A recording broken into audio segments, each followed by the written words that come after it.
বিসমিল্লাহির রহমানির রহিম। আসসালামু আলাইকুম, সকলকে স্বাগত জানাচ্ছি। আমি ডাক্তার কামরুজ্জামান উজ্জ্বল। আজকে একটা সমসাময়িক বিষয় নিয়ে, গুরুত্বপূর্ণ বিষয় নিয়ে কথা বলবো। যে কারণে আসলাম, ব্যাপারটা হচ্ছে সরিষার তেল বা মাস্টার অয়েল কথা নিয়ে। ফেসবুকে ইদানিং আলোচিত হচ্ছে এই ব্যাপারটি। যে হচ্ছে সরিষার তেল খাবার কারণে দেখা যাচ্ছে প্লেটলেট কাউন্ট বা অনুচক্রিকার কাউন্ট অনেক বেশি কমে যাচ্ছে। আহ এটা অনেক আগের থেকেই আসলে এটা বলবো বলবো করে ভাবছিলাম, তো একটু ডাউট ছিল। সেটা হচ্ছে প্র্যাকটিসে দেখছিলাম যে অনেক পেশেন্টের থ্রম্বোসাইট কাউন্ট কমে যাচ্ছে, সেটা ডেঙ্গু বা ভাইরাল ফিভার ছাড়াও থ্রম্বোসাইট কাউন্ট কমে যাচ্ছে। তো আমরা জানি যে ইডিওপ্যাথিক থ্রম্বোসাইটোপিনিয়া হইতে পারে, বাট হচ্ছে ইদানিং আমাদের প্র্যাকটিসে আমাদের সিনিয়র চিকিৎসকবৃন্দ, আমাদের কলিগবৃন্দ যারা পাচ্ছেন, তারাও ফেসবুকে শেয়ার করছেন, এবং আমরা গুগলে বিভিন্ন স্টাডিও দেখতে পাচ্ছি যে যারা অতিরিক্ত পরিমাণ সরিষার তেল খাচ্ছেন তাদের থ্রম্বোসাইট বা প্লেটলেট কাউন্ট। তো এখন কথা হচ্ছে এই যে কমে যাওয়া, এটার কারণে কিন্তু অনেক সময় অনেক পেশেন্টের কোনো সমস্যা হচ্ছে না, আবার অনেকে সিমটম পাচ্ছি আমরা। তো সমস্যা হচ্ছে না, এই সমস্যাগুলো ধরা পড়ছে কখন? যখন দেখা যাচ্ছে কোনো আমরা রুটিন কোনো টেস্ট করতে যাচ্ছি, কমপ্লিট ব্লাড কাউন্ট করতে যাচ্ছি, তখন দেখা যাচ্ছে ধরা পড়ছে।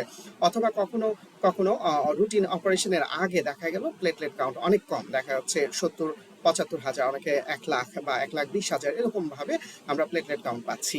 তো যাই হোক, আসলে এখন আমরা বিভিন্ন স্টাডিতেও পাচ্ছি যে হচ্ছে আপনার এই থ্রম্বোসাইট কাউন্ট, প্লেটলেট কাউন্টটা যারা সব সময় সরিষার তেলের উপর নির্ভরশীল, তাদের ক্ষেত্রে এই মাত্রাটা কমে যাচ্ছে।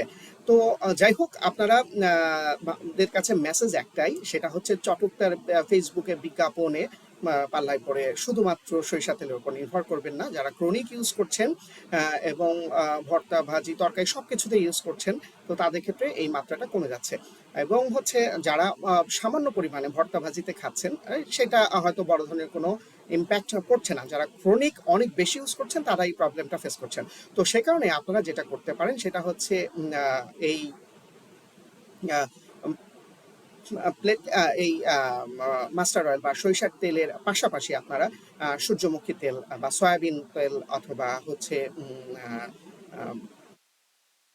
অলিভ অয়েল, অথবা হচ্ছে আপনার নারিকেল তেল, কোকোনাট অয়েল, এসব আপনারা ব্যবহার করতে পারেন। শুধুমাত্র মাস্টার অয়েল বা সরিষার তেলের উপর নির্ভর করবেন না। তবে হ্যাঁ, এটা ঠিক যে সরিষার তেল খেলে দেখা যায় অনেকের গ্যাস্ট্রিকের সমস্যাটা একটু কম হয়। তো যাই হোক, আপনারা সব মিলিয়ে শুধুমাত্র সরিষার তেলের উপর নির্ভর করবেন না। এবং কিছু কিছু ক্ষেত্রে দেখা যায় অনেক দেশেই এই সরিষার তেল খাওয়াটা নিষিদ্ধ।